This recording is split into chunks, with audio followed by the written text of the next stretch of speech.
Assalamualaikum warahmatullahi wabarakatuh. Wabensikirize ndala mbabuuziza kwa nnyo mikwano gyange kasubire nti nate muli bulungi. Ojja kumbuuza ati oyo ani?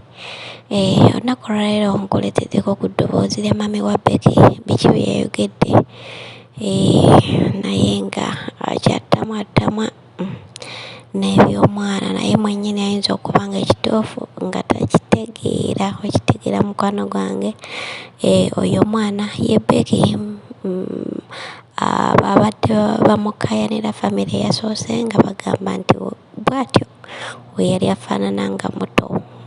Watyo yali afaanana nga muto era bwe bujulizi bwe badde baleese okukakasa nti omwana waabwe, naye nga gwe wena atanaba kugenda ng'ate olonda Father Hustler genda ku Instagram ate obeere nga omulonda.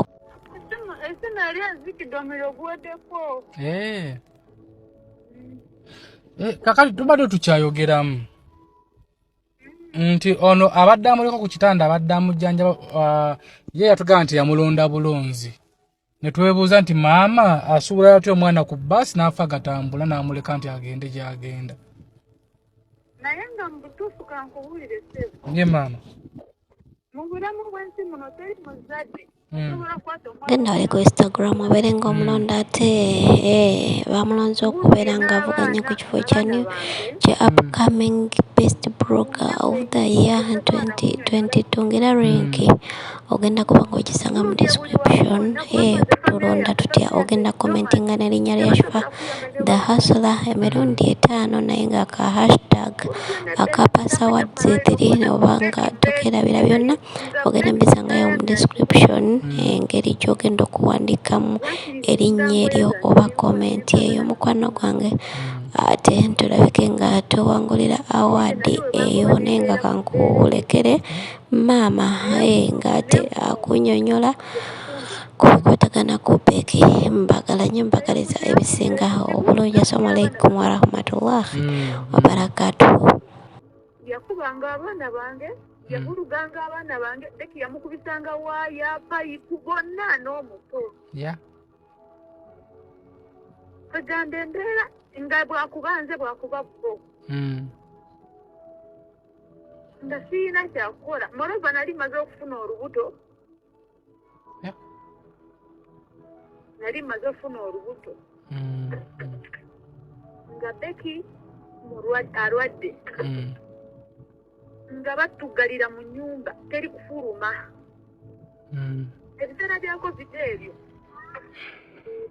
nagezangako contactinga abantu banyambe olwa Becky naye nga teri omu anyamba. Oyo ekirwadde kibadde kiruma Becky obadde okimanyi? Ye bangambye byonna babiŋŋamba. Nanti gwe kuva wali tokimanyi kuba information gye tulina muva mu ddwaliro anti mu ddwaliro kiraga nti bamuzaala n'akawuka n'alwala amawuggwe, ensigo, akataago, ekyenda. Olaba ekyogamba amawuggwe nze amawuggwe ago oyinza okuba nga ndowooza ku ono ogundi eno eyali nga kubanga oli baati yanywanga sigala naye ng'anywera mu nnyumba kyonga beeranga naye 10 ku kinaakyo. Ndowooza bakwe kwavaaga amawuggwe ate akawuka mazima amatuufu. Ekyo kyo kiri obvious kuba nange baaba nina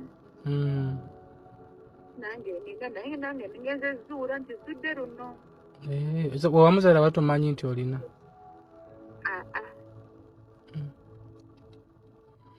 So kaakati taata we kuba gye tugenda okumuziika yo waleka okuba nga si waabwe?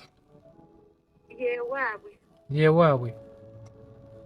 Anti twebuuza taata we yaani ye? Ye God.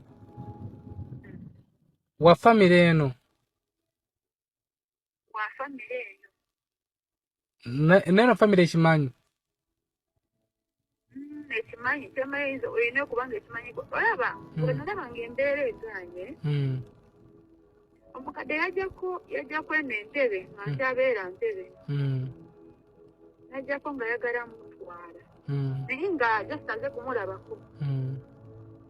ekisinga okumala amaanyi kintu kimu nti Mm. omuntu eyajja okulaba omwana Nga? eyajja kulaba omwana Mm. teyajja wali na nusu 10 Mm. ku myaka 8 baitani yali n'emyaka 8 Mhm. najja buzi nagira nengamba ni ono kiki nasikidde Mm. nensirika nengamba abaana bange sirina gwe ngenda obbawo abaana bange ngafa nabo kambonewe n'abaana bange Bote n'obonaabona nabo. nembona Ono abaana bo ono ye taata we wamusanga wa Godi wamusanga wa taata we. entebe Kiza naye wa mu ntebe omwo. yali mu ntebe Okay. Kale katusooke tugende tuziike nja kunoonyako ogambe beera Lukaya gundi Lukaya Masaka side wa asaka munyendo Munyendo. Kati wentuka kuweroka mu mbambuza anira mbuza ntya. Kuba nyinza okujja nga tesimu evuddeko. oba obuuza mama brilliant Bakumanyi. bamanyi Awo kuwerokamu. ye wakutuka mokiirako wansi Kuweroka mukerako wansi. Anti mbadde nsaba mbuyire nti oba waliwo kale nti oba wootuuka we wati ne bwe wati oba ewa gundi kuba kimanyi kuweroka mu wanene. ndakookowa Wa? ndakookowa Okowa. Wembuliza mama brilliant.